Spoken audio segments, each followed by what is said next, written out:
And now, News 4's Weather Extra with meteorologist Ryan Duggar. Welcome into Weather Extra. McKenna Nobles is here for Weather Extra. The band is back together. I know, I'm back, and what show would be more fitting than being with my best friend Ryan here? I had to. It was so fun, and the fact that we're here doing this right now, I'm very excited for Weather Extra. And the best part is David is technically joining us for this segment. He's back in the yard to take a second to smell the roses. I'm excited. In the yard this week, the message is pretty simple. Don't forget to take time to smell the roses.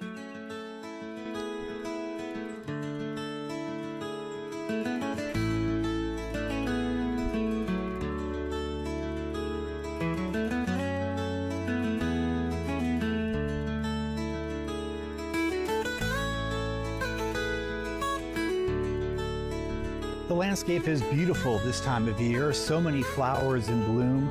Coming off that cold winter, it seems like there are more blooms than normal this spring. Just get out there, soak it in, enjoy this beautiful time of year.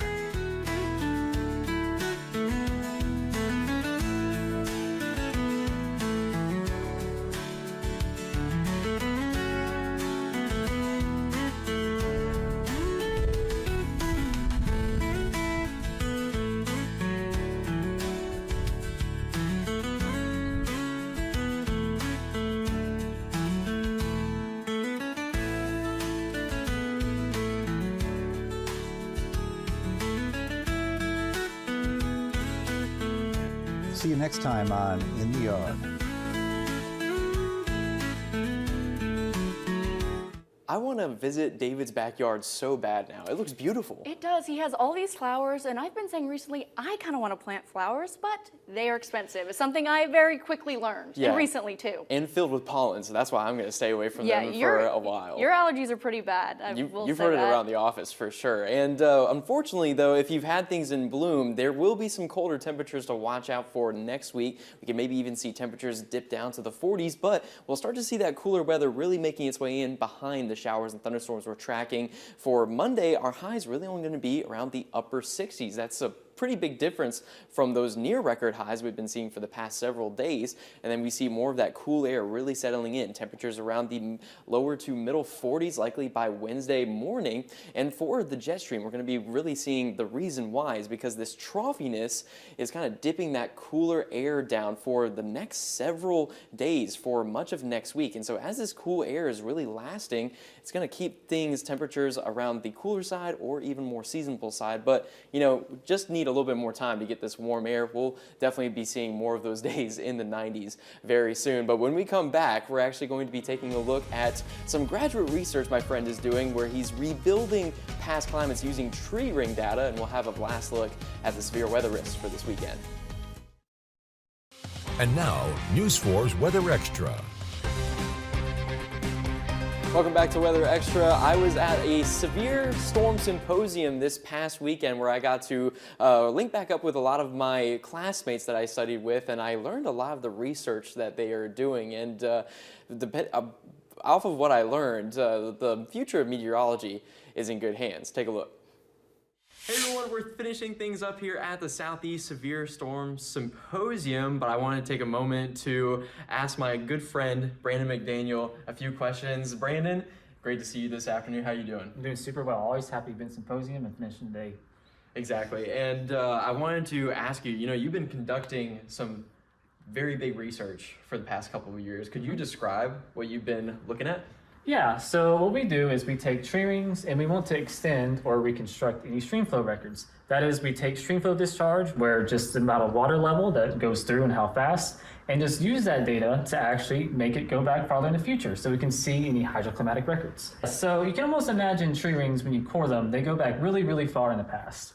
And because they can capture precipitation or rainfall data, you can assume or think that, say, a wider tree ring would mean more rainfall. And it's really close to a river, you can think of it as a runoff into those rivers. Thus, you can look really, really far back and say, okay, this much rainfall must increase or decrease the river. And how do things like El Nino and La Nina influence that? Yeah, so El Nino and La Nina are on different time scales. So they can be 3 years apart, 5 years apart. So what you can see is these big shifts in these tree ring lifts saying, those precipitation increases could be induced, for example, southeast, an El Nino event, making there's more rain in that year. Really, from anyone from researchers to anyone in public officials, emergency management agencies, anyone who wants to see how far, say, the past or in the future, because this goes back so far, you can say, okay, maybe these trends will increase. But also use the same model to say, hey, if it is really good, then maybe we can just see what's coming later. So that's the goal of it. So anyone who needs it, or anyone who is publicly available, even wants to try themselves.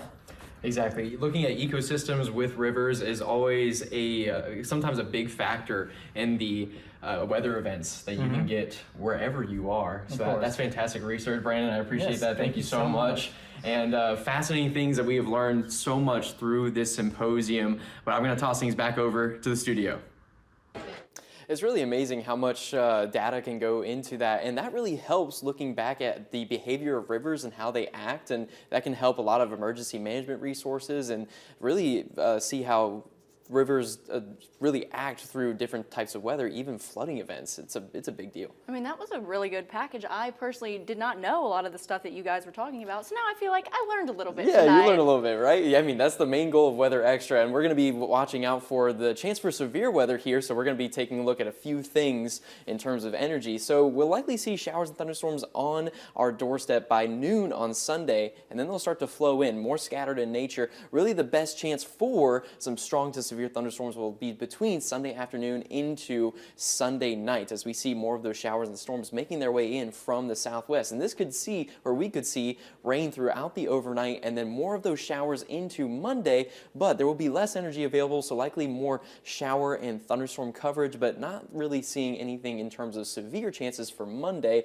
as that energy continues to make its way farther to the east. But here's a look at Sunday at 3 p.m. That significant tornado parameter is there due to those short range models. So that is encompassing the energy and the upper level winds in the atmosphere. And we see that low level jet is in place for a few of our counties. And then you take the energy with that. So we have the ingredients here for some rotating storms, some tall storms that could produce hail, damaging wind gusts, and also even some isolated brief tornadoes. And there's the radar, that base reflectivity of the showers and thunderstorms making their way through. So we could see that this environment really leads to these threats for Sunday afternoon, and the energy will be likely available for the overnight or into the early part of Sunday night into early Monday morning as well. So just take this weekend to remain weather aware, have those warnings on standby in case you need them, and of course we'll give you any updates throughout the weekend. Of course, make sure you're staying with our meteorologists. They are sure keep you up to date and have all of the latest information. That's right. David and I will be back next week. Until then, have a great night.